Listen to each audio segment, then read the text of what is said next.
Terima kasih. Assalamualaikum warahmatullahi wabarakatuh. Waalaikumsalam Waalaikumsalam warahmatullahi wabarakatuh. Saya mut semua ya Bu ya. Apa? Saya mut semuanya ya. Nahmaduhu wa nasta'inuhu wa nastaghfiruhu wa natubu ilaih. Wa na'udzu billahi min syururi anfusina wa sayyiati a'malina man yahdihillahu fa huwal muhtadi. Wa man yudlil fa ulaika humul khasirun. Asyhadu an la ilaha illallah wahdahu la syarika lah. Wa asyhadu anna Muhammadan 'abduhu wa rasuluhu la nabiyya ba'dah. Allahumma shalli wa sallim ala nabiyyina Muhammadin wa ala alihi wa ashabihi wa azwajihi wa dhurriyyatihi wa tabi'in wa tabi'it tabi'in wa tabi'ihim bi ihsanin ila yaumiddin, amma ba'd. Bapak Ibu yang dimuliakan Allah, kita kembali pada kajian kita kitab Riyadhus Shalihin. Qala al-musannif rahimahullah ta'ala wa an Anasin, dari Anas radhiyallahu anhu. Qala, ia mengatakan, kana ibnun li Abi Talhah, adalah putra Abu Talhah radhiyallahu anhu, yashtaki, ya, mengeluh karena sakit. Fa kharaja Abu Talhah, lalu Abu Talhah keluar. Fa qubida as-sabiyyu, lalu wafatlah anak kecil itu atau bayi itu. Falamma raja Abu Talhah, begitu Abu Talhah keluar, begitu Abu Talhah kembali pulang, qala ma fa'ala ibni, apa yang dilakukan oleh anakku? Qalat Ummu Sulaim. Ummu Sulaim menjawab, wa hiya Ummu Sabi, dia adalah ibu dari bayi tersebut. Apa jawabnya? Huwa askanu ma kan. Dia sedang mengalami ketenangan yang luar biasa. Faqarrabat ilaihi al-'asha fata'asha. Lalu ia suguhkan kepadanya makan malam, lalu makan malamlah Abu Talhah. Tsumma asaba minha. Kemudian dia menggaulinya. Falamma faragha, begitu selesai, qalat, Ummu Sulaim mengatakan, warus sabi, mereka sudah mengubur bayi kita. Falamma asbaha Abu Talhah, besok paginya Abu Talhah atau Rasulullah sallallahu alaihi wasallam, datang kepada Rasul sallallahu alaihi wasallam, fa akhbarahu.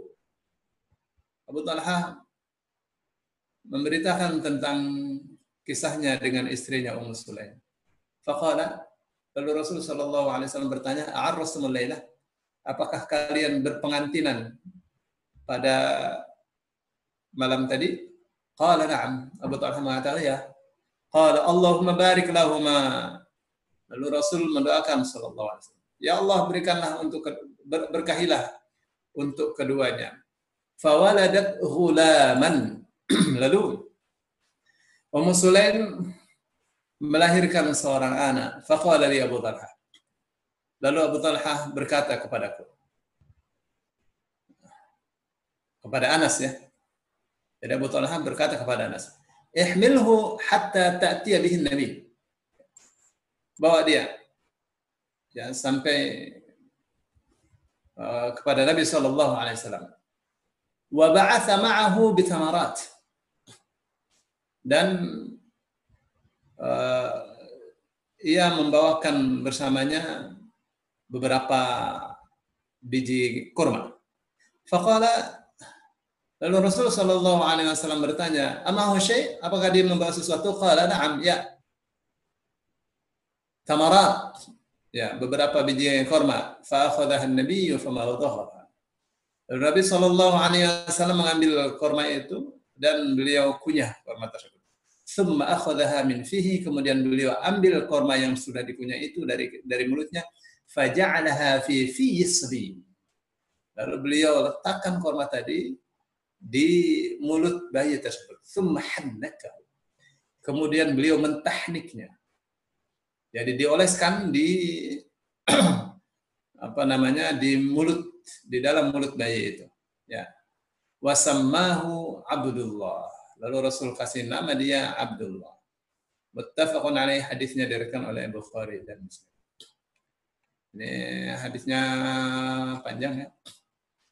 Tapi di hadis berikutnya nih ada informasi baru. Wa fi riwayat al-Bukhari, dalam riwayat Bukhari, qala Ibnu Uyainah berkata, faqala rajulun minal ansar, maka berkatalah seorang dari Ansar, fara'aitu tis'ata auladin kulluhum qad qara'ul Qur'an. Lalu saya dengan tekniknya Rasul sallallahu alaihi wasallam itu melihat 9 anak dari bayi yang tadinya ditahnik oleh Rasul sallallahu alaihi wasallam itu, kulluhum qad qara'ul Qur'an, semuanya hafal Al-Qur'an. Yani min auladi Abdullah al-Maulud, maksudnya dari anak-anaknya Abdullah yang kecil tadi.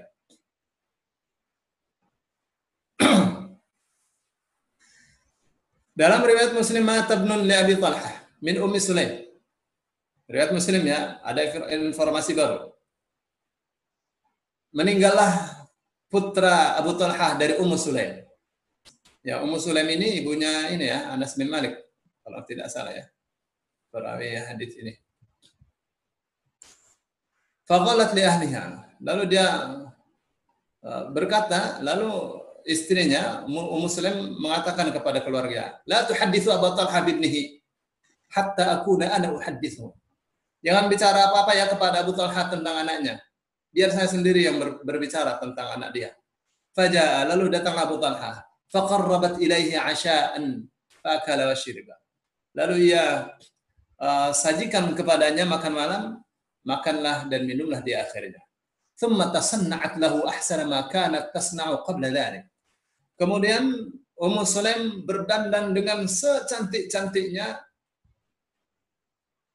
yang belum pernah ia lakukan sebelumnya. Cantik sekali dia. Fawaqa'a biha. Lalu Abu Talhah melakukan keinginannya kepadanya itu.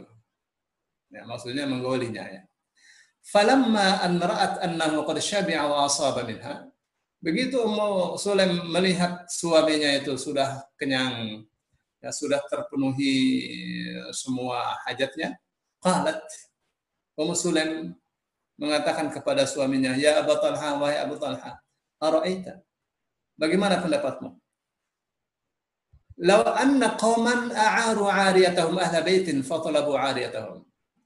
Andaikan ada satu kaum meminjamkan barang-barang pinjamannya kepada satu keluarga. Fatalabu 'ariyatahum. Lalu mereka kemudian menuntut kembali yang dipinjamkannya itu. Allahumma ayyamna'uhum, apakah orang yang meminjam tadi boleh menghalangi milik orang yang meminjamkannya itu? Qala, Abu Talha mengatakan, la, ya enggak boleh lah. Faqalat, lalu Ummu Sulaim mengatakan, fahtasib ibnaka. Maka kalau begitu, mintalah ridha Allah atas kematian anakmu itu. Qala, Anas bin Malik mengatakan, faghadiba. Lalu Abu Talha marah. Thumma qala, Abu Talha mengatakan, taraktini hatta idza talattakhtu thumma akhbartini bibni. Kamu bagaimana ya? Kamu biarkan saya sehingga saya bergelimangan bersamamu. Nah, bergelimangan itu maksudnya ya. Ya. Kamu biarkan saya sehingga saya sudah menikmatimu. Barulah kamu memberitahu tentang kematian anakku. Fantalaqa, marah Abu Talha ya. Fantalaqa, lalu ia pergi. Hatta ata Rasulullah sallallahu alaihi wasallam fa akhbarahu bima kana. Sampai datang kepada Rasul sallallahu alaihi wasallam dan diceritakan kejadiannya itu. Faqala Rasulullah. Lalu Rasul sallallahu alaihi wasallam bersabda, barakallahu fi lailatikum. Semoga Allah memberkahi pada malam kalian berdua itu. Qala, Anas bin Malik mengatakan, fahamilat. Ya, dengan doa itu maka Ummu Sulaim hamil lagi. Qala, Anas bin Malik mengatakan, wa kana Rasulullah Dan ada Rasulullah sallallahu alaihi wasallam sebentar ya. Dan adalah Rasulullah sallallahu alaihi wasallam fi safarin wa hiya ma'ahu. Ya, satu ketika Rasul sallallahu alaihi wasallam mengadakan perjalanan, wahia sedang Ummu Sulaim bersama Rasul sallallahu alaihi wasallam bersama suaminya juga ya. Jadi ikut dalam sebuah rombongan perjalanan bersama Rasul sallallahu alaihi wasallam. Ya, Ummu Sulaim, Abu Talha, Anas bin Malik, berapa tuh? Berempat. Maka Rasulullah sallallahu alaihi wasallam idza atal Madinah min safarin la yatrukuha turuqan. Dan adalah Rasulullah sallallahu alaihi wasallam apabila datang ke Madinah dari perjalanan jauh, beliau tidak datang di waktu malam. Ya. Tidak datang ke Madinah di waktu malam. Padahal minal Madinati, lalu begitu mereka sudah dekat dengan Madinah, fadarabahal makhadu. Lalu apa ya? Kalau datang mau melahirkan tuh apa ya namanya?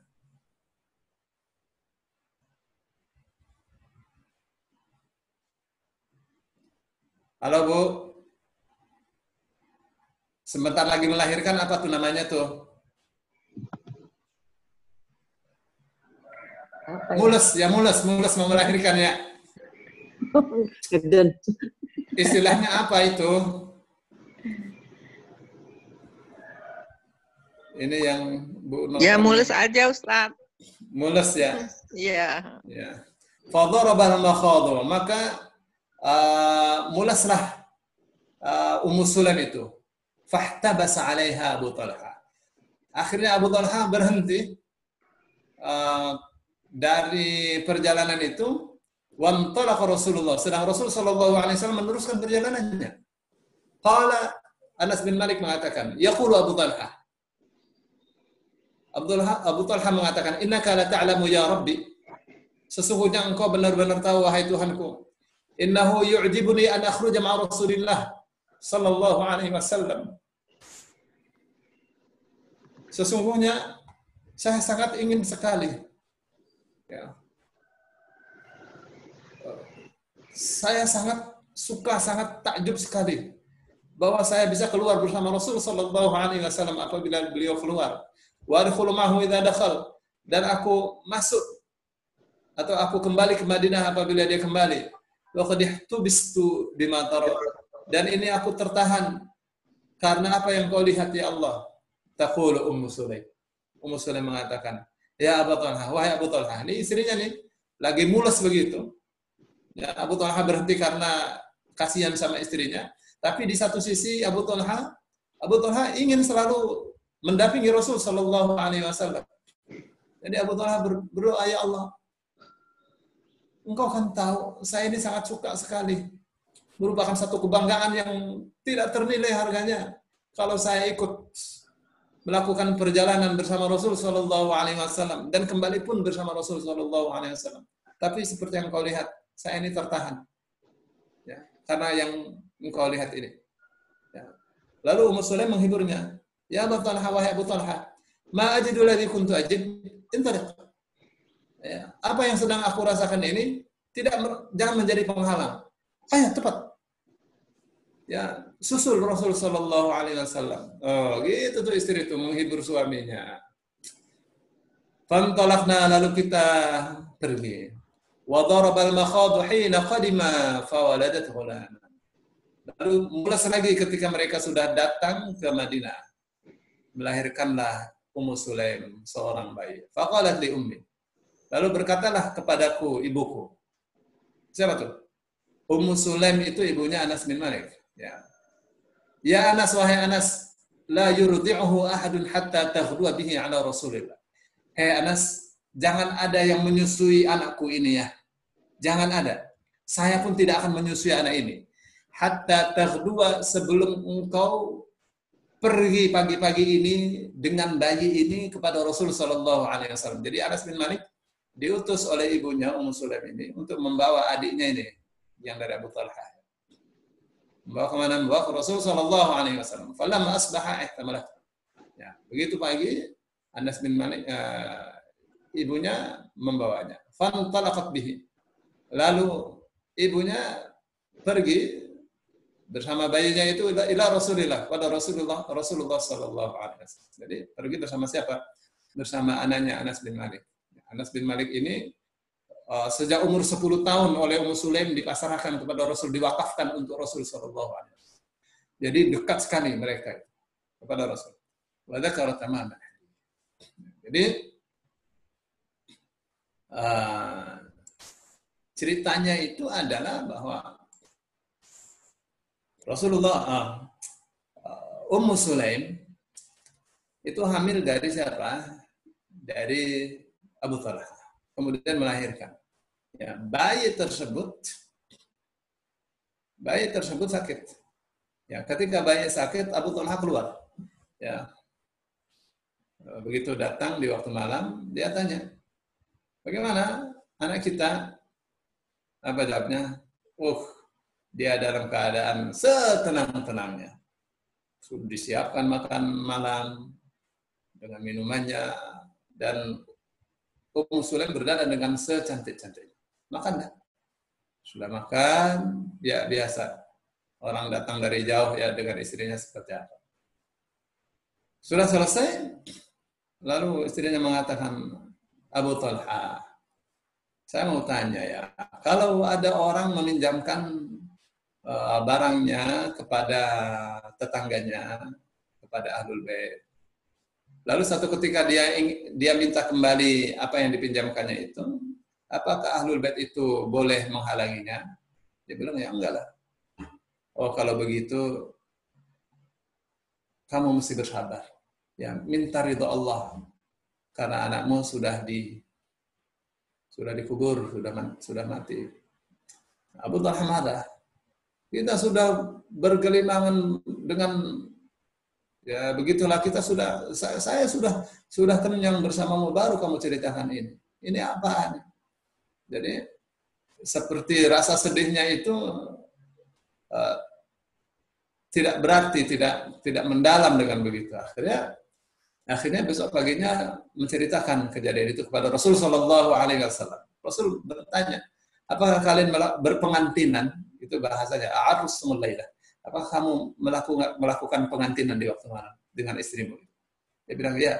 Rasul Shallallahu Alaihi Wasallam mendoakan keduanya agar Allah memberkahi hubungan mereka berdua dan hamilah istrinya.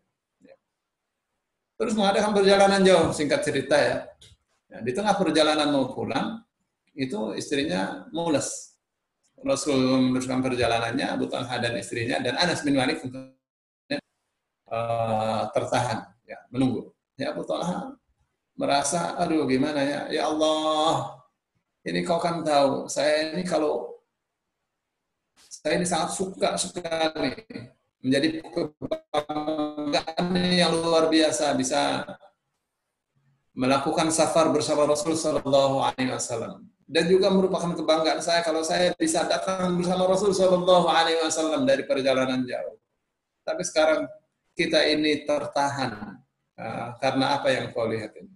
Ya, mendengar keluhan suaminya kepada Tuhannya,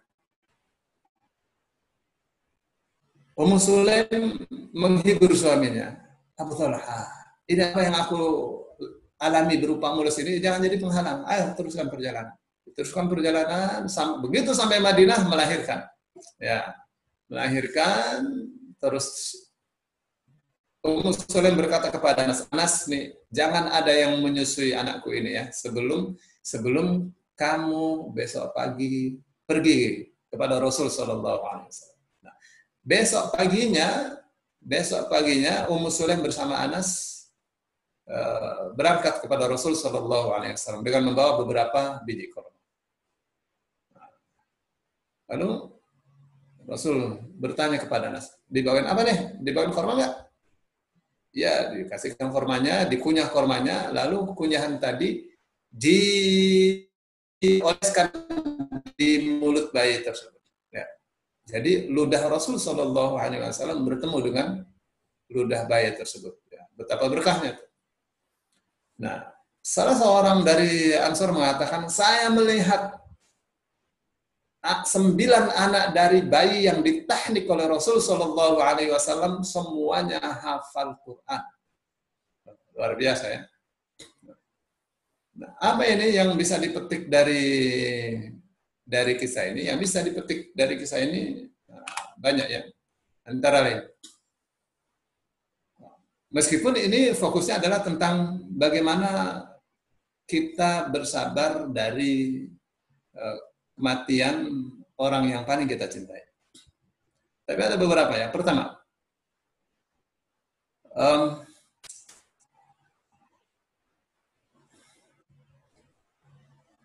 pelaku sentralnya ini kan Ummu Sulaim, ya.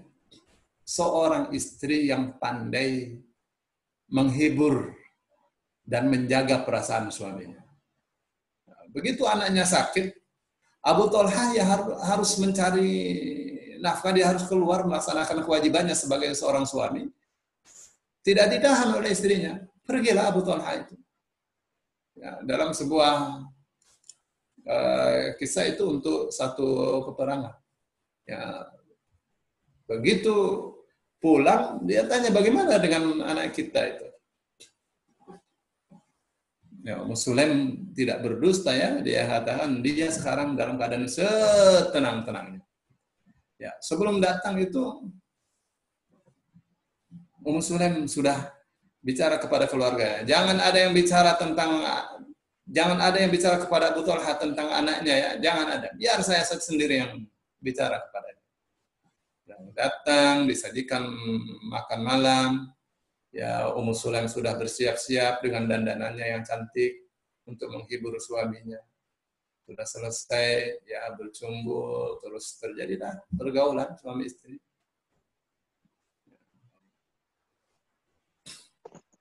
Ya, begitu melihat suaminya sudah terpenuhi semua kebutuhannya, Ummu Sulaim ya pelan-pelan menjaga perasaan suaminya, jangan sampai kaget. Jadi dia katakan, kalau ada orang meminjamkan barangnya kepada tetangganya, lalu dia mau ambil lagi, boleh nggak? Dia bilang boleh. Nah, anak itu adalah titipan Allah. Allah mau ambil lagi, boleh nggak? Langsung Abu Thalhah. Ya. Istrinya mengatakan anak kita sudah diambil oleh Allah. Bersabarlah. Ya. Wal tahtasib ibna gitu. Apa artinya itu? Dan hendaklah kau berharap akan keridhaan Allah karena kematian anakmu itu. Itu tuh poinnya. Jadi tokoh sentralnya adalah Ummu Sulaim. Seorang istri yang pandai menghibur suaminya, yang pandai menasihati suaminya dengan cara yang sangat halus. Begitu suaminya marah, Ummu Sulaim tidak melayani kemarahannya. Maksudnya tidak ikut marah. Ummu Sulaim bersabar. Nah, besok paginya Abu Thalhah datang kepada Rasul sallallahu alaihi wasallam. Kenapa nih mesti datang kepada Rasul sallallahu alaihi wasallam? Ya namanya keluarga dekat. Maksudnya keluarga dekat tuh Anas bin Maliknya ya, berbelas-belas tahun ya mengabdi kepada Rasul sallallahu alaihi wasallam. Anas bin Malik tuh ya putranya Ummu Sulaim ya. Jadi dekat sekali ya, dengan Rasul sallallahu alaihi wasallam. Datanglah mengadukan akan apa yang terjadi. Dan Rasul Shallallahu Alaihi Wasallam, masya Allah ya, seperti diperlihatkan oleh Allah ya. Apakah kalian melakukan pengantinan di waktu malam? Ya katanya. Akhirnya berdoalah Rasul. Ya. Menunjukkan apa nih? Itu masyarakat yang sehat ya. Kalau terjadi hal-hal yang dia tidak mengerti bagaimana solusinya, mesti bertanya kepada ahlinya. Datang kepada Rasul sallallahu alaihi wasallam. Kalau masyarakat sekarang ya datang kepada kiai, datang kepada ustadz. Konsultasi, penting konsultasi itu. Jadi konsultasilah. Ya, dengan konsultasi itu akan terjawab permasalahan yang dihadapinya. Begitu ya, tidak datang kepada dukun. Nah, datang kepada seorang yang kredibel ya, bisa dipertanggungjawabkan ilmunya. Nah, satu ketika mereka melakukan perjalanan bersama Rasul Shallallahu Alaihi Wasallam. Ini Rasul Shallallahu Alaihi Wasallam dekat sekali dengan Ummu Sulaim. Ya, kalau kita telusuri hadis-hadis tentang Ummu Sulaim bersama Rasul Shallallahu Alaihi Wasallam bersama Anas bin Malik, luar biasa ya. Rasul Shallallahu Alaihi Wasallam kalau ingin masakan yang enak mesti panggil Ummu Sulaim untuk memasaknya. Ya. Jadi melakukan perjalanan jauh, dan Rasul Shallallahu Alaihi Wasallam kalau pulang itu selalu beliau setting tidak datang di waktu malam di Madinah itu, datangnya pagi. Di tengah perjalanan, nah mulailah Ummu Sulaim. Waduh, gimana itu? Itu kan bukan mobil ya, onta itu. Ya, tahu kan jalannya entah seperti apa, goyang-goyang begitu. Ya, disekedup. Ya berhentilah Abu Thalhah, kasihan sama istrinya ya. Tapi di sisi lain Abu Thalhah pengennya itu pergi bersama Rasul, pulang juga bersama juga. Itu kebanggaan yang orang lain tidak bisa mendapatkannya. Atau belum tentu mendapatkannya ya. Jadi berdoalah Abu Thalhah. Doa yang isinya keluhan kepada Allah. Ya Allah, kau kan tahu saya ini senang, saya ini bangga sekali kalau pergi bersama Rasul, pulang juga bersama Rasul. Ini sekarang saya tertahan. Ummu Sulaim pengennya menghibur suaminya. Apa yang sedang saya rasakan ini jangan jadi penghalang. Ayo, susul Rasul. Sampai Madinah melahirkan. Nah, ini nih. Namanya teknik. Jadi bayinya ini, Ummu Sulaim ini orang pintar. Pintar sekali. Anaknya umur 10 tahun, Anas bin Malik itu dibawa kepada Rasul Shallallahu Alaihi Wasallam. Ya Rasulullah, ini anak saya wakafkan kepadamu. Silakan. Diterima oleh Rasul Shallallahu Alaihi Wasallam. Rasul Shallallahu Alaihi Wasallam mendoakan keberkahan pada harta dan keturunannya Anas bin Malik.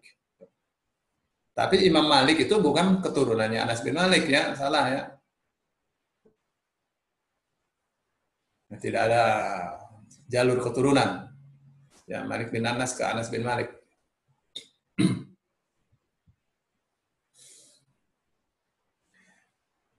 Jadi pintar ya. Jadi anaknya itu tidak diserahkan ke sekolah TK kalau sekarang ya, diserahkannya kepada Rasul Shallallahu Alaihi Wasallam yang ilmunya kepada Allah cuma terhalang oleh Jibril saja. Maksudnya terhalang oleh Jibril, sanadnya kepada Allah itu cuma Jibril saja. Rasulullah, Jibril, Allah. Nah, Anas bin Malik setiap hari bersama Rasul Shallallahu Alaihi Wasallam. Nah, sekarang giliran anaknya dilahirkan. Adiknya Anas bin Malik nih dari suami istrinya Abu Thalhah. Apa katanya? Anas nih, jangan ada yang menyusui anak saya sebelum kau bawa bayi ini kepada Rasul Sallallahu Alaihi Wasallam. Kenapa? Karena kebiasaan masyarakat Arab siapa saja boleh menyusui itu. Nanti jadi ibu persusuan. Itu yang dikhawatirkan. Kenapa mesti datang ke Rasul Sallallahu Alaihi Wasallam dulu? Karena ingin ditahnik. Tahnik dari Rasul Sallallahu Alaihi Wasallam itu berkah. Yang mulut dari Rasul Sallallahu Alaihi Wasallam. Dan ternyata memang 9 anak dari bayi ini, begitu punya anak, ya anaknya semuanya hafal Quran dengan berkah tahniknya Rasul Sallallahu Alaihi Wasallam. Apakah zaman sekarang masih berlaku tahnik? Ya bisa saja ya, kalau misalnya ditahnik oleh orang tua, oleh seorang guru yang diketahui kewaraannya dan mulut dia sehat.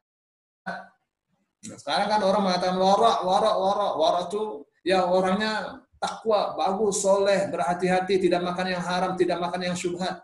Sementara dia merokok gitu. Ya nggak usah ditahnik sama dia. Ya bau mulutnya. Nah, Ada yang tidak merokok tapi terkena penyakit paru-paru, ya juga sama. Ya. Jadi sama siapa nih? Ya ditahniklah oleh orang yang mulutnya sehat. Ya, karena teknik itu berguna untuk ketahanan fisik bayi, ya seperti imunisasi, seperti imunisasi. Jadi mesti diteknik, kalau mau menteknik ya diteknik oleh orang yang mulutnya sehat, atau dengan cara yang lain ya, kurma dilumatkan terus dioleskan di mulut bayi, itu akan membuka kelenjar yang menyebabkan gharizah penyusuan bayi itu kuat. Nanti dia menyusunya kuat. Itu ya, sampai di sini hadis yang panjang ini itu beberapa pelajaran yang bisa kita ambil. Ya, kalau dibaca keterangannya panjang sekali.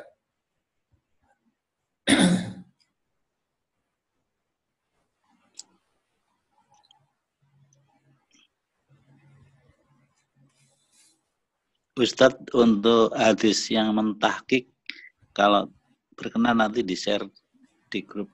Salam. Hadis apa itu? Tentang mentahkik. Teknik. Iya, teknik. Iya, teknik. Ya. Ini kitabnya kita sudah share nih, Pak. Oh gitu ya. Nah, kitabnya sudah saya share. Tapi nanti saya share lagi, nanti Bapak tinggal ambil lagi ya. Ya, syukran Ustaz. Assalamualaikum Ustaz. Silakan. Jadi kalau masalah mentahnid ini Ustaz, kebetulan saya dokter anak, kebetulan Ustaz. Jadi dalam hal untuk kemampuan mengisap dan menelan pada bayi itu kan sebetulnya refleks yang memang dikasih oleh Allah.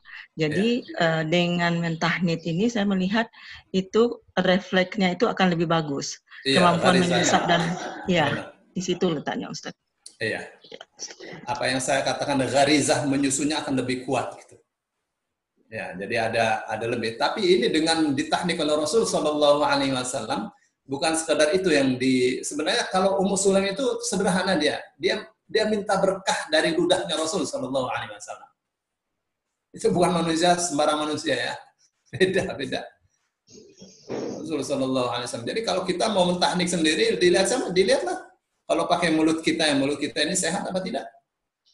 Gitu nggak? Makan ciki, makan yang banyak pengawetnya. Saya kira itu nggak seharusnya kita mentahnik anak dengan cara seperti itu. Ini ada nih. Wadhalika tabarrukan biriqin Nabi sallallahu alaihi wasallam. Yang demikian itu karena untuk mengambil berkah dari ludah Rasul sallallahu alaihi wasallam. Supaya apa? Supaya yang pertama kali masuk ke dalam perut bayi itu adalah ludah Rasul sallallahu alaihi wasallam. Lihat. Wa kana as-sahabatu yaf'aluna hadha idza wulida lahum aulad. Banun aw banat ja'u bihim ila Rasulillah sallallahu alaihi wasallam. Ja'u bi tafati ma'ahum min ajli ay yuhannahu. Begitu juga sahabat-sahabat lainnya. Kalau terlahir seorang anak buat mereka datang pada Rasul Shallallahu Alaihi Wasallam. Baik anaknya itu laki-laki maupun perempuan. Ya, untuk apa? Supaya ditahnik oleh Rasul Shallallahu Alaihi Wasallam. Apa tujuannya? Supaya yang pertama kali masuk ke dalam perut bayi itu adalah ludah Rasul Shallallahu Alaihi Wasallam. Mengambil berkahnya. Ya, seperti misalnya Hasan al-Basri. Hasan al-Basri itu disusui oleh istri Rasul Sallallahu Alaihi Wasallam, saya lupa namanya ya.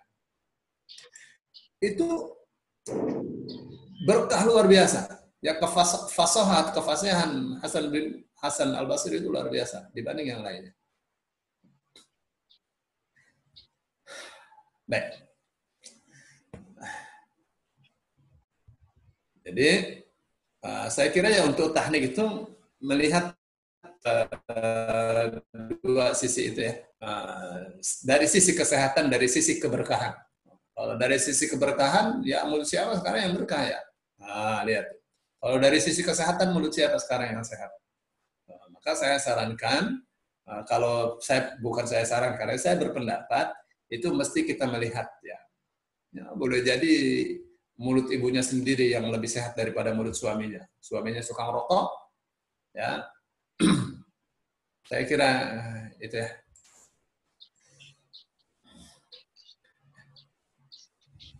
Baik. Lalu Rasul Shallallahu Alaihi Wasallam memberi nama bayi itu Abdullah. Kenapa itu? Inna habba asmaikum ilallahi Abdullah wa Abdurrahman.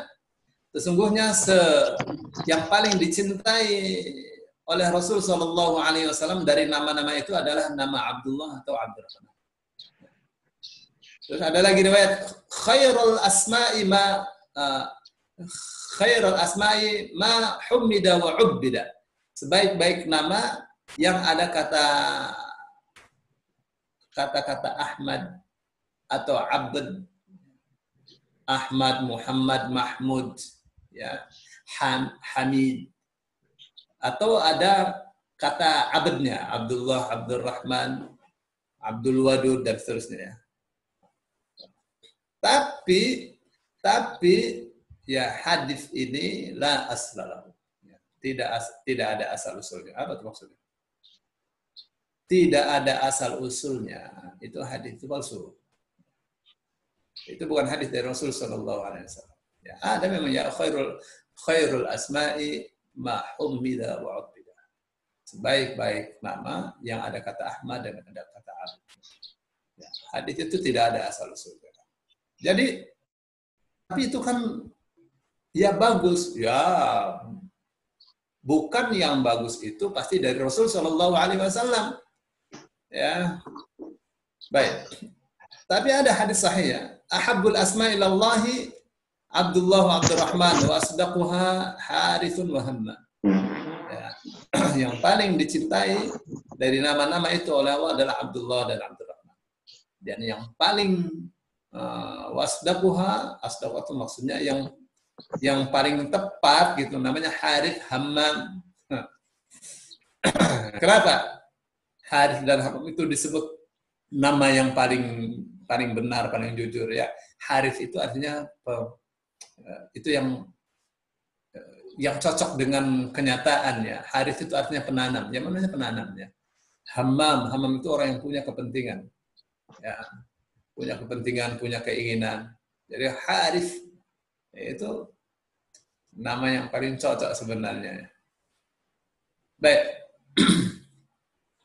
Ya.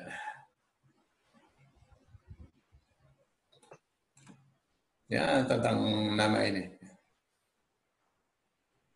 Jadi kalau Rasul Shallallahu Alaihi Wasallam kasih nama Abdullah, Abdurrahman, ya, atau Rasul kasih nama anaknya Ibrahim, itu nama-nama yang Islami ya.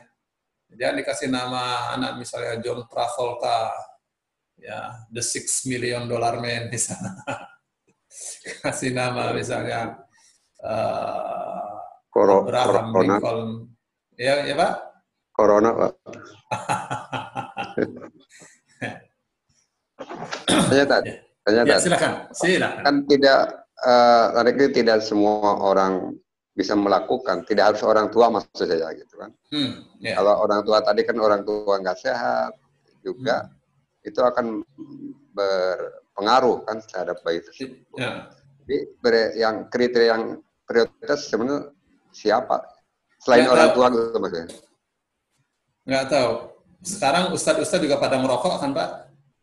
Iya, itu suitro. Ya, karena mereka mengatakan rokok itu tidak haram makruh. Ya. Yang tetap mengharamkan rokok juga belum tentu sehat kan? Ya, ya enggak? Belum tentu sehat paru-parunya. Itu yang kita khawatirkan. Sekarang kita lebih banyak khawatir zamannya tidak seperti zaman dulu. Nggak tahu kita dari mulut siapa yang berkah. Yang nggak yakin kita. Jadi kalau begitu dilumatkan saja. Terus dioleskan ke mulutnya. Itu paling tidak ada satu fungsi untuk kesehatannya. Ya, memberikan. Jadi tidak harus dari mulut ya, berarti ya. Kalau untuk melihat kondisi kesehatan dan sebagainya tidak harus dengan mulut, dengan langsung saja. Iya, karena logika kita kan berjalan, Pak. Logika kita kan jalan. Ya, mana itu? Ya, Ummu Sulaim kan minta ditahnik oleh Rasul Shallallahu Alaihi Wasallam supaya apa? Supaya yang pertama kali masuk ke mulut anak dia ini adalah ludah Rasul. Masuk ke perut dia adalah ludah Rasul Shallallahu Alaihi Wasallam. Karena itu berkah, gitu kan? Dan Rasul Shallallahu Alaihi Wasallam orang yang paling sehat luar biasa, sehat luar biasa. Jadi tidak ada yang dikhawatirkan, ditakutkan oleh Rasul Shallallahu Alaihi Wasallam. Bahkan seluruh sahabat-sahabat apabila anaknya selalu datang pada Rasul mengambil berkahnya. Ya, sehatnya itu hanya itu aja ya. Istilahnya sekunder saja, bukan primer. Nah, sekarang kita mau mentahniknya karena itu sunnah ya. Karena itu sunnah. Ya, saya punya itu ya. Punya pandangan bahwa mesti berhati-hati kalau harus dari mulut siapa. Ya. Itu Pak ya. Yes, correct. Nah. Ada yang mau bertanya lagi sebelum kita lanjutkan? Lanjut, Ustaz. Baik.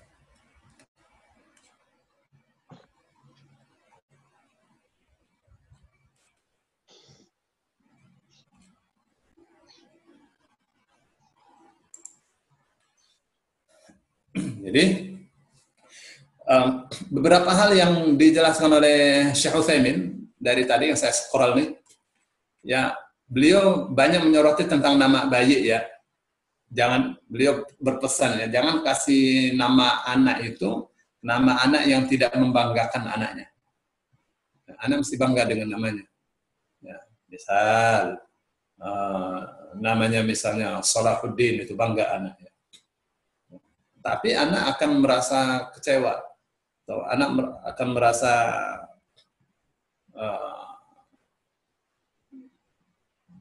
terhina. Misalnya anaknya namanya Gemblung, gitu. Karena ada kan, ya, orang tua kasih nama anaknya Gemblung. Ya, janganlah, ya, kasih nama anak yang bagus.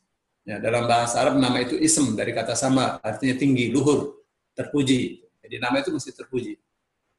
Satu ya, terus yang kedua jangan kasih nama anak itu nama yang kebarat-baratan. Ya. Nama-nama yang disukai oleh orang kafir, misalnya Trump, George Bush, misalnya. Jangan ikut-ikut. Ya, kita punya alur tersendiri untuk kasih nama anak. Ya. Baik, masih ada beberapa hadis tentang sabar ini. Hadis berikutnya adalah, ada satu lagi tentang bagaimana manusia itu merasa ada saatnya manusia itu mesti berjuang. Ya, Abu Talha berjuang, ikut berperang, mencari nafkah buat keluarganya. Istrinya juga sama berjuang, ya, mengasuh anak-anaknya, melayani suaminya, ya, kasih nasihat, kasih hiburan kepada suaminya. Istrinya juga berjuang ya. Terus yang paling dahsyat itu adalah ketika sang istri hendak melahirkan. Ya, waktu hamilnya saja Al-Quran mengatakan wahnan ala wahnin. Ya, susah di atas susah. Ya, lemah di atas lemah. Itu waktu itu ya. Waktu hamil. Nanti setelah itu menyusui 2 tahun. Nah, ini Syekh Utsaimin sorot itu yang seperti itu. Beliau katakan ini yang diingatkan oleh Allah. Ya ayyuhal insan, wahai manusia semuanya, innaka kadihun ila rabbika. Sesungguhnya kalian itu berjuang kepada Tuhan. Kadhan dengan perjuangan. Kadih itu artinya bersusah payah. Intinya begini. Jadi kadihun ila rabbika kadhan itu begini. Hidup itu maknanya berjuang, gitu.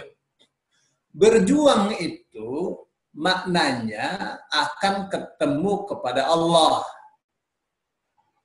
Hidup itu artinya menuju kematian. Kematian itu menuju kepada Allah.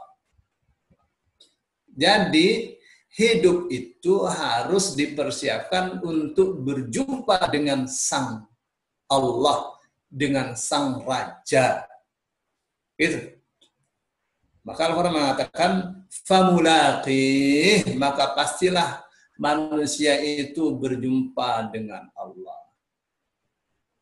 Terus ayatnya kan mengatakan, فَأَمَّا مَنْ أُوتِيَ كِتَابَهُ بِيَمِينِهِ فَسَوْفَ يُحَاسَبُ حِسَابًا يَسِيرًا وَيَنْقَلِبُ إِلَى أَهْلِهِ مَسْرُورًا. Adapun orang yang diberi catatan amalnya dengan tangan kanannya, ya tangan kanannya yang menerima. فَسَوْفَ يُحَاسَبُ حِسَابًا يَسِيرًا, maka ia akan dihisab dengan hisab yang sedikit, hisab yang mudah. وَيَنْقَلِبُ إِلَى أَهْلِهِ مَسْرُورًا, dan ia akan kembali kepada keluarganya dalam sukacita. Gitu tuh. Jadi kita mesti persiapkan diri kita supaya besok kita dihisab dengan hisab yang mudah. Terus bagaimana dengan sabda Rasul sallallahu alaihi wasallam yang mengatakan, man husiba udziba, siapa yang dihisab pasti disiksa. Jadi orang kalau dihisab pasti disiksa. Menakutkan sekali ya. Maka Aisyah bertanya, ya Rasulullah, kan ada fa'amma man utiya kitabahu biyaminihi fasawfa yuhasabu hisaban yasira. Orang yang diberi kitab catatan amalnya dan diterimanya dengan tangan kanannya, maka ia akan dihisab dengan hisab yang mudah. Itu dia dihisab, tapi tidak disiksa. Rasulullah SAW mengatakan bukan itu yang dimaksud. Hisab yang mudah itu dengan dia dikasih catatan amalnya dengan tangan kanannya, itu hisab yang mudah.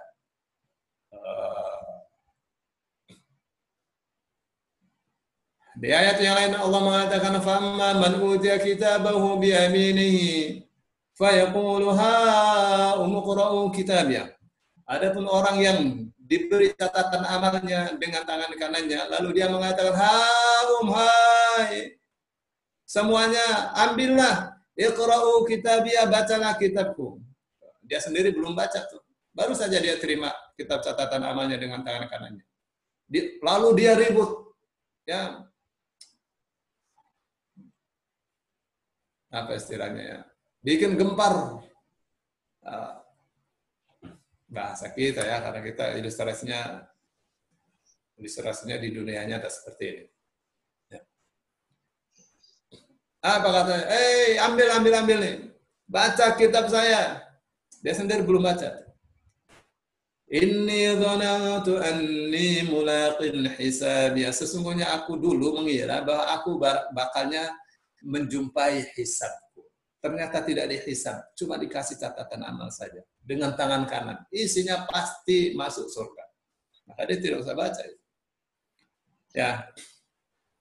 Jadi manusia itu akan mengalami satu masa di mana dia merasa sakit, merasa kesulitan, merasa berat menanggung hidup. Ya. Yang kaya raya sekalipun. Ya. Lalu Allah mengatakan, la tarkabunna tabaqan 'an tabaq. Pastilah kalian akan mengalami masa demi masa. Ya, dari kecil menjadi besar, remaja, dewasa, tua, punya anak, punya cucu, ada sakit, ya, ada kesusahan urusan rezeki, akan terlewati masa-masa seperti itu. Ya, itu sudah merupakan sistem yang Allah bikin buat manusia. Ya, sengaja sistem itu dibikin untuk keseimbangan. Maka dibikinlah manusia ada sehat, ada sakit, ada muda, ada tua, ada mati. Dibikin sistem seperti itu. Ya, hatta sakit itu kebutuhan manusia. Tua itu kebutuhan manusia. Mati juga kebutuhan manusia. Mati itu kebutuhan juga. Ya, sudah disetting oleh Allah Subhanahu wa taala supaya kita bisa menjadikan keadaan-keadaan seperti itu sebagai ladang untuk mencari ridha Allah Subhanahu wa taala.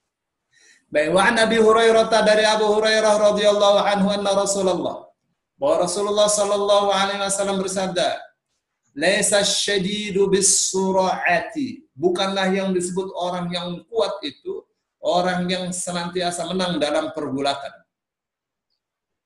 Ya, Habib Nurmagomedov, bukan itu yang disebut kuat. Innamas syadidu, tidak lain dan tidak bukan. Yang disebut kuat itu alladzi yamliku nafsahu 'indal ghadabi. Orang yang bisa mengendalikan nafsunya ketika marah. Ya. Ketika marah dia bisa kendalikan amarahnya itu. Itu yang disebut kuat. Ya, itu ya, jadi orang kalau bisa bersabar, bisa mengendalikan nafsunya, itu yang disebut kuat. Ya. Wa an Sulaiman ibn Surad, dari Sulaiman bin Surad radhiyallahu anhu qala, ia mengatakan, kuntu jalisan ma'an Nabi. Aku pernah duduk-duduk bersama Nabi sallallahu alaihi wasallam wa rajulani yastabbani. Ya, sedang saat itu ada dua orang yang saling menghina. Wa ahaduma qad ihmarra wajhuhu. Salah seorang di antara keduanya wajahnya memerah. Wantafakhat audajuhu, dan urat-urat nadinya memuai. Faqala Rasulullah, lalu Rasulullah sallallahu alaihi wasallam bersabda, inni la a'lamu kalimatan law qalaha la dhahaba anhu ma yajid. Sesungguhnya saya tahu satu kalimat yang apabila ia mengucapkannya pastilah kemarahan dia akan hilang. Lau qala, andai dia mengatakan a'udzubillahi minasyaitonir rajim, dhahaba an minhu ma yajid. Kalau dia mengucapkan a'udzubillahi minasyaitonir rajim, pastilah hilang apa yang sedang menimpanya itu, berupa kemarahan yang sangat. Faqalu lahu, lalu mereka mengatakan kepadanya, inna Nabiy sallallahu alaihi wasallam qala ta'awwadz billahi minasyaitonir rajim. Sesungguhnya Nabi Muhammad sallallahu alaihi wasallam mengatakan, berlindunglah kepada Allah dari setan yang terkutuk. Ini dua hadis yang dipaparkan tadi itu keduanya berbicara tentang kemarahan. Ya. Kemarahan itu adalah satu bara api yang setan lemparkan kepada hati anak cucu Adam. Ya. Dengan begitu kemarahan bisa menjadi-jadi. Ya, bisa menjadi-jadi dan terlihat dari wajahnya, terlihat dari urat-uratnya yang semakin memuai, ya, wajahnya yang merah, dan kata-katanya yang tidak pantas. Ya. Terkadang keluar kata-katanya yang apabila dia sadar itu tidak mungkin keluar dari mulutnya.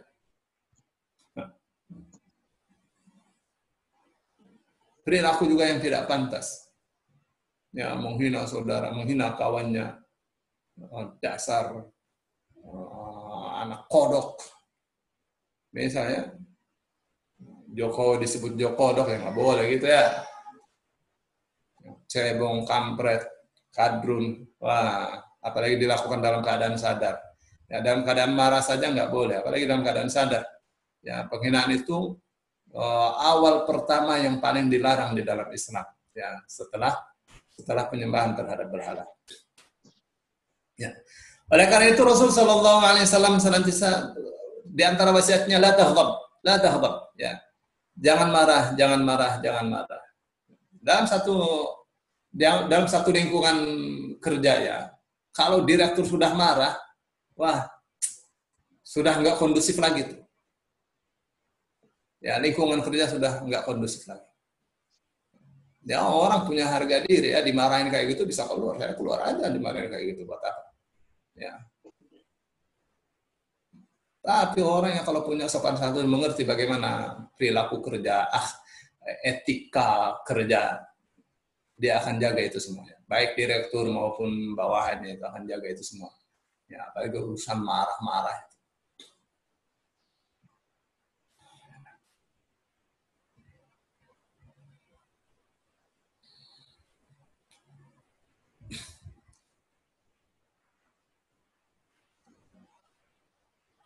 Ya Rasul Shallallahu Alaihi Wasallam di dua hadis ini ya menerangkan tentang yang disebut sabar itu bukan kalau orang gulat itu menang, bukan orang yang bisa menundukkan orang lain dengan kemarahannya, bukan itu yang disebut. Yang disebut kuat itu kalau orang itu bersabar.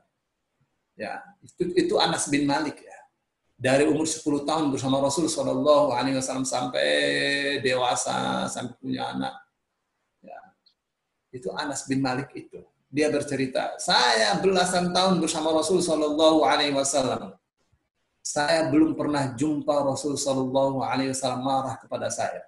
Satu ketika Rasul Shallallahu Alaihi Wasallam perintahkan saya untuk mencari sesuatu. Lalu saya karena saya masih kecil, saya di tengah jalan main sama anak-anak.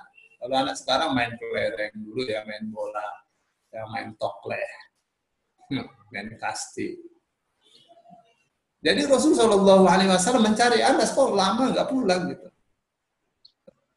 Nah, begitu ketemu Anas, Rasul tidak mengatakan kenapa kamu main. Tidak keluar dari kata-katanya, dari mulutnya. Limadha, kenapa? Enggak. Apa yang Rasul Shallallahu Alaihi Wasallam katakan? Cuma itu saja. Kenapa? Karena Rasul menjaga perasaan anak. Ya. Nah, itu di hadis yang pertama dari hadis yang kedua ya. Terus hadis yang keduanya itu berbicara tentang bagaimana caranya memadamkan api kemarahan. Ya. Yang salah satunya adalah mengucapkan a'udzubillahi minasyaitonirrajim. Ya, karena marah itu dari setan. Jadi kita berlindung kepada Allah dari setan itu. A'udzubillahi minasyaitonir. Nah, nanti hilang itu kemarahannya. Begitu kata Rasul sallallahu alaihi wasallam. Ya. Oh, sudah jam 6:30. Insyaallah besok kita akan teruskan. Masih 1, 2, 3 4, 5. Ya. Sepertinya 6. Kok banyak ya?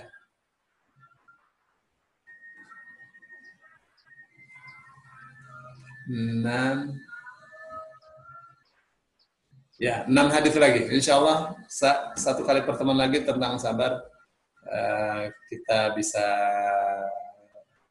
selesaikan. Ya, saya mau lewatin langsung ke bab jujur gitu. Nah, seperti sayang gitu ada informasi yang baru. Saya kira itu Bapak Ibu barangkali ada yang perlu kita bicarakan. Yang mau tanya boleh. Silakan Bapak Ibu yang mau tanya. Satu pertanyaan, masih cukup waktunya. Assalamualaikum Ustaz. Waalaikumsalam. Ini sebetulnya berhubungan dengan masalah sakit dengan hadis-hadis yang kemarin dibicarakan Ustaz. Itu Rasulullah menyatakan yang kasus perempuan yang kena epilepsi itu. Jadi akhirnya dia meminta ditutup aja auratnya pada saat dia terserang epilepsi lagi. Nah, jadi kalau kita terserang sakit itu boleh enggak kita memohon untuk disembuhkan, Ustaz? Ya. Itu kan karena yang dipaparkan itu tentang sabar, maka karena temanya tentang sabar, maka yang dipaparkan adalah hadis tentang sabar. Sebenarnya ya, tentang orang sakit ya. Waktu kepada Rasul Shallallahu Alaihi Wasallam sahabat-sahabat bertanya, ya Rasulullah, kita sakit, apakah kita harus berobat? Itu tuh sahabat-sahabat bertanya. Apa jawabnya? Nam. Tadawaw fa inna Allah ma anzala da'an illa wa anzala ma'ahu dawaan. Apa katanya? Ya, wahai manusia, ya tidaklah Allah menurunkan satu penyakit kecuali dengan penyakit itu juga Allah Subhanahu wa taala menurunkan obatnya. Berobatlah. Apabila obat itu pas mengenai penyakitnya, bari abilnillah, ya, dengan izin Allah akan sembuh. Jadi berobat itu adalah satu perintah. Satu ya. Terus yang kedua tentang berdoa untuk sembuh. Ya banyak misalnya ya Nabi Ayub. Nabi Ayub tuh bertahun-tahun terkena musibah ya. Penyakit yang ya berat bagi Nabi Ayub. Berdoa beliau. Ya, Rabbi inni massani yadurru wa anta arhamur rahim. Itu doanya. Ya Allah, sesungguhnya saya ini terkena penyakit. Dan Engkau adalah Sang Maha Pengasih dan Penyayang. Itu doanya. Ya. Orang terkena kanker ya, dipegang kankernya. Rabbi inni massani yadurru wa anta arhamur rahim. Dia berdoa. Ya. Dan berdoa itu ya. Berdoanya sendiri, dia berdoa untuk kesembuhan penyakitnya. Itu adalah tawakal. Itu membuktikan kepasrahan dia kepada Allah Subhanahu wa Ta'ala. Ketika minta diruqyah, ada satu hal ya, tawakalnya itu ada terganjal dengan ruqyah. Oh ini kan ruqyahnya syariah, ya kita sih mestinya menghindar ya dari minta diruqyah, Ibu, minta diruqyah. Jadi untuk penyakit itu ya seperti ada kehususan ya. Minta diruqyah, kan ada hadis mengatakan, ya, hadis Rasul Shallallahu Alaihi Wasallam, besok akan masuk dari umatku 70.000 orang ke dalam surga tanpa hisab, tanpa adab. Rasul tinggalkan sahabat-sahabatnya diskusi, oh ini orang yang sejak kecil masuk Islam, ini orang yang takwa luar biasa, ini orang yang dekat dengan Rasul. Semua berdiskusi itu siapa dia. Lalu Rasul Shallallahu Alaihi Wasallam katakan, ya, yang masuk surga tanpa hisab, tanpa adab itu, humul ladzina la yarquna wa la yasarqun wa la yatatayyaruna wa ala rabbihim yatawakkalun. Ya, mereka adalah orang yang tidak meruqyah, tidak minta diruqyah, ya, dan tidak tatayyur. Wa ala rabbihim yatawakkalun, dan kepada Tuhan mereka bertawakal. Itu tuh ya. Jadi dalam bahasan hadis, kenapa itu orang terganjal dari masuk surga tanpa hisab, tanpa adab? Salah satunya karena dia waktu hidup suka minta diruqyah. Kenapa minta diruqyah itu jadi masalah? Ya, salah satu rahasianya karena orang kalau minta diruqyah, tawakalnya kepada Allah itu tidak penuh. Tidak ada bergantung kepada orang lain. Nah, apakah minta didoakan agar sembuh itu termasuk bagian dari yang tadi disebutkan? Sepertinya masuk bagiannya. Jadi kalau begitu, ya udah minta didoakan agar dikasih kesabaran. Kalau mengikuti hadis ini ya, agar dikasih kesabaran. Kalau kita sendiri berdoa, no problem. Kita berdoa kepada Allah agar kita disembuhkan oleh Allah Subhanahu wa Ta'ala. Kepada siapa lagi kita meminta? Begitu, ya. Ya, ada pesan di situ. Kamu yang penuh tawakalnya kepada Allah Subhanahu wa Ta'ala. Ya, kita berdoa kepada kita sendiri, yang berdoa kepada Allah Subhanahu wa Ta'ala agar kita disembuhkan oleh Allah, itu tawakal yang nomor 1. Apakah tidak boleh kita meminta doa dari orang lain? Boleh. Perkara bolehnya boleh. Rasul juga membolehkan itu kan. Ya, kamu bersabar, kamu dapat surga. Atau aku doakan agar Allah sembuhkan, kamu sembuh. Ya, dapat pilihan kayak gitu, pasti kita memilih yang pertama lah. Ya. Jadi kita sih maunya ikut perempuan tadi ya, kita bersabar saja. Ya. Terus akhirnya kan tetap saja minta doa perempuan itu. Ya Allah, saya ini kalau kena ayam terbuka auratnya, minta didoakan agar tidak terbuka auratnya. Ada satu lagi kalau nggak salah ya, doakan saya agar Allah kasih saya kesabaran.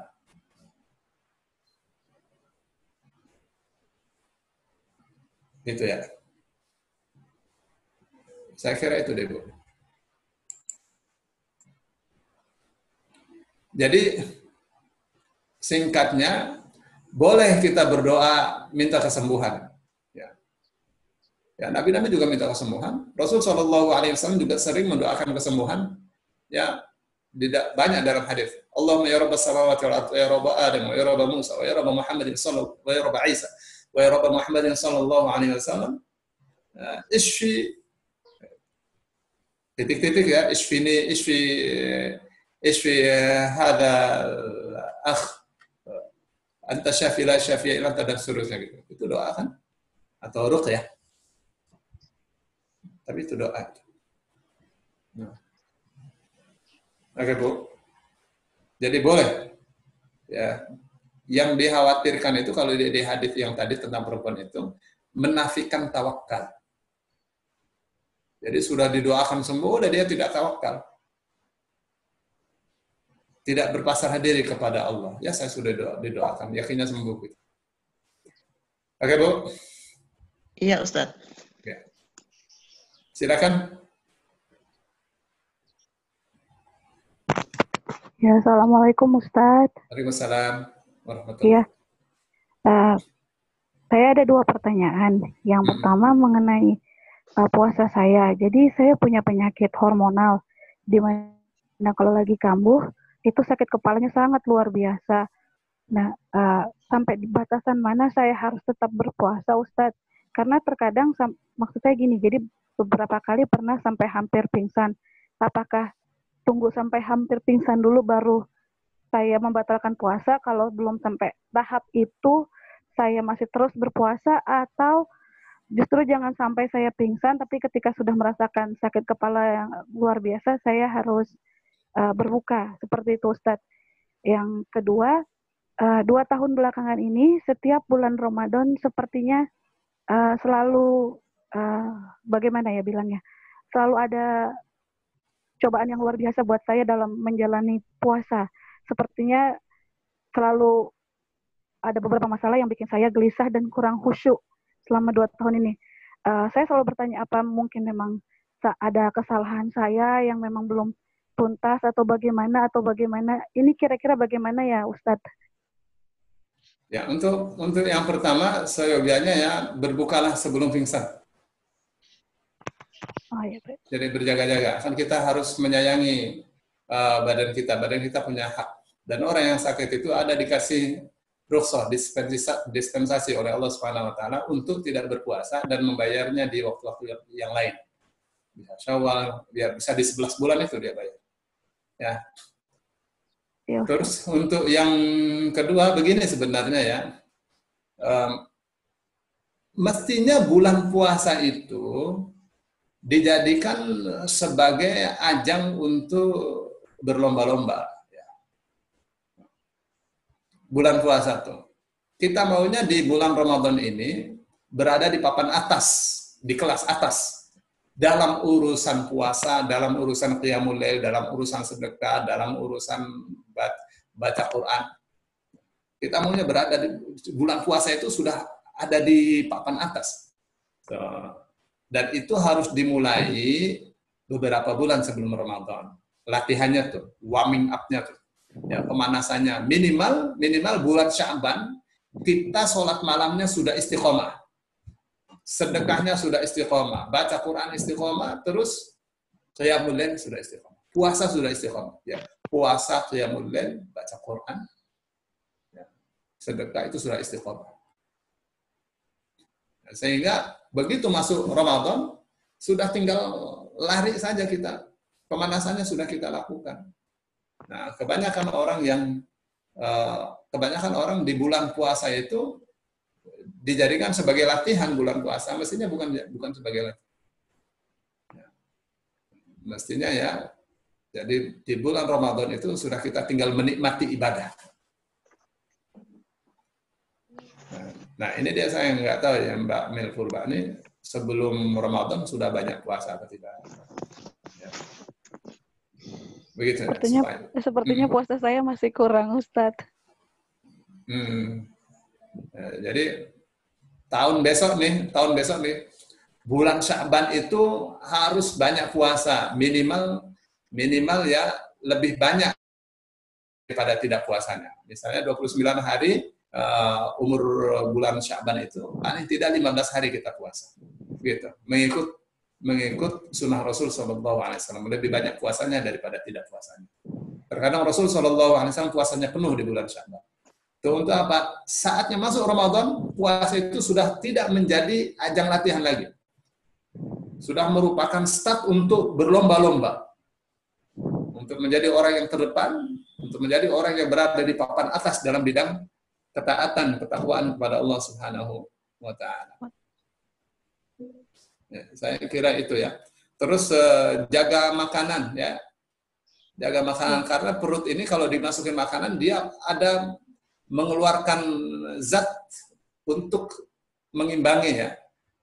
Kalau makanan yang masuk itu terlalu banyak kandungan yang berbahaya, dia akan mengeluarkan zat antinya dan itu cukup capek kerja di dalam perut itu.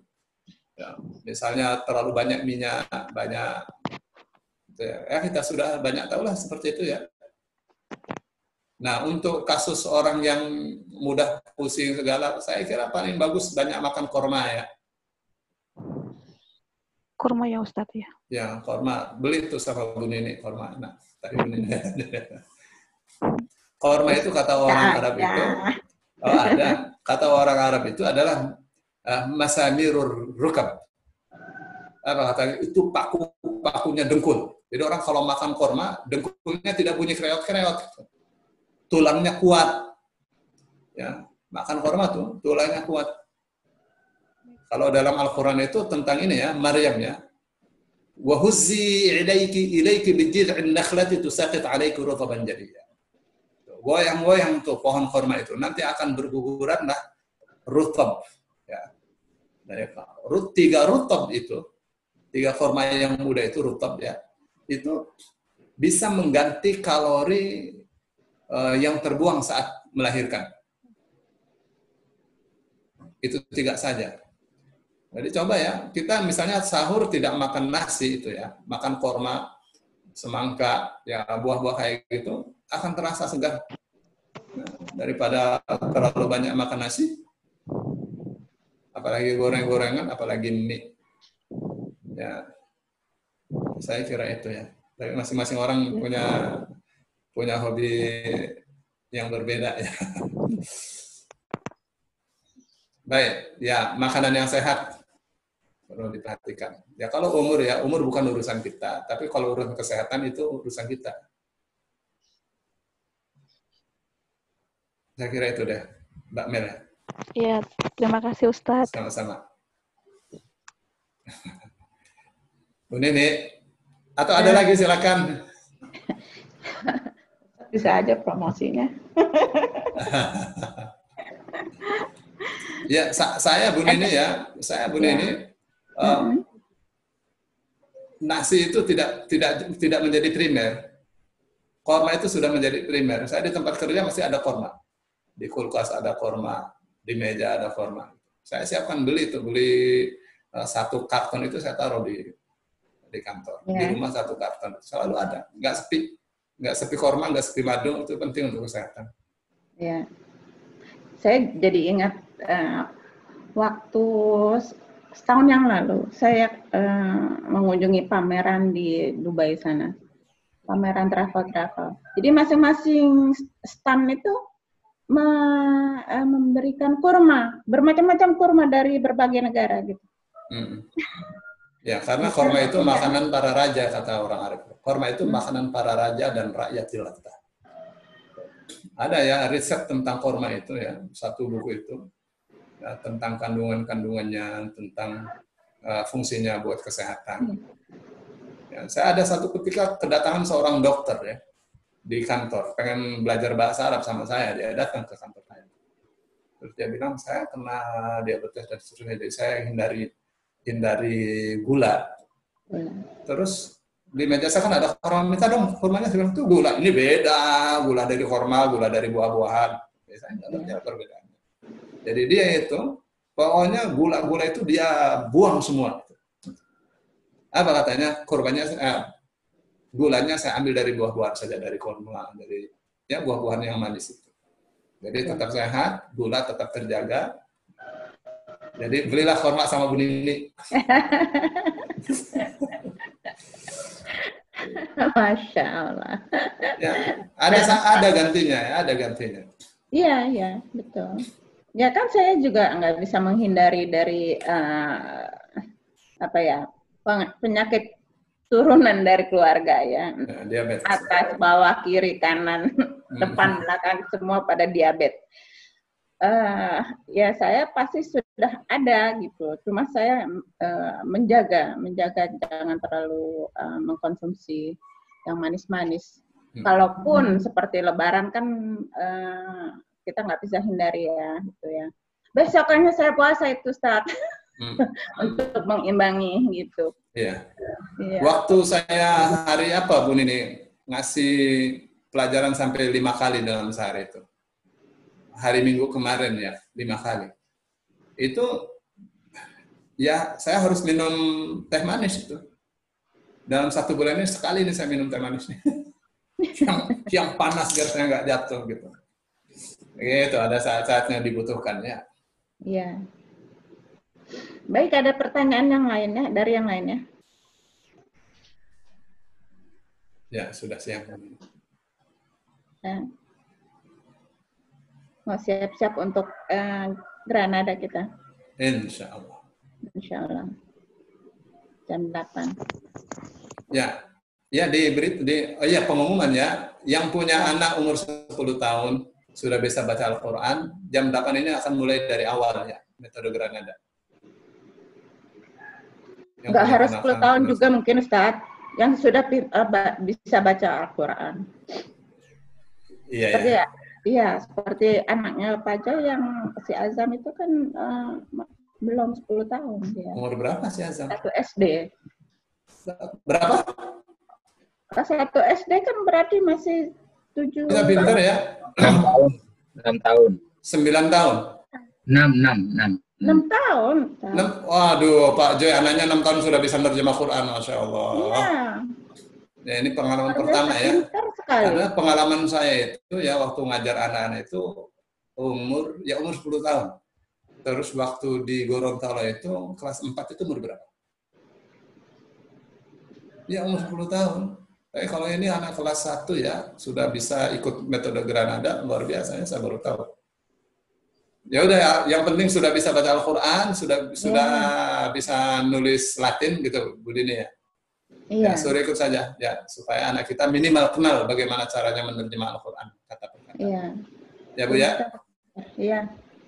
Pak Joy anaknya benar-benar diarahkan yang baik tuh. Insya Allah. Biar jadi kayak Pak Ustadz ntar. Ya. Iya. Amin.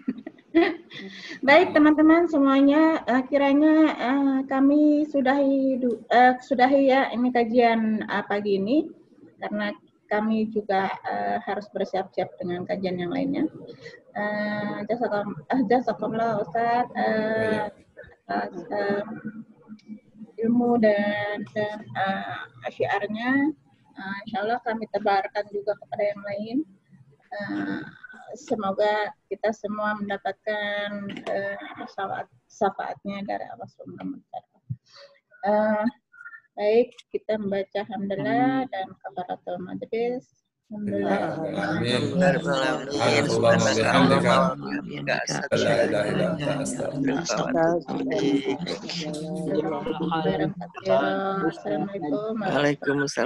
Waalaikumsalam warahmatullahi wabarakatuh. Terima kasih Ustaz. Sama-sama. Terima kasih Ustaz. Sama-sama. Terima kasih Ustaz. Sama-sama.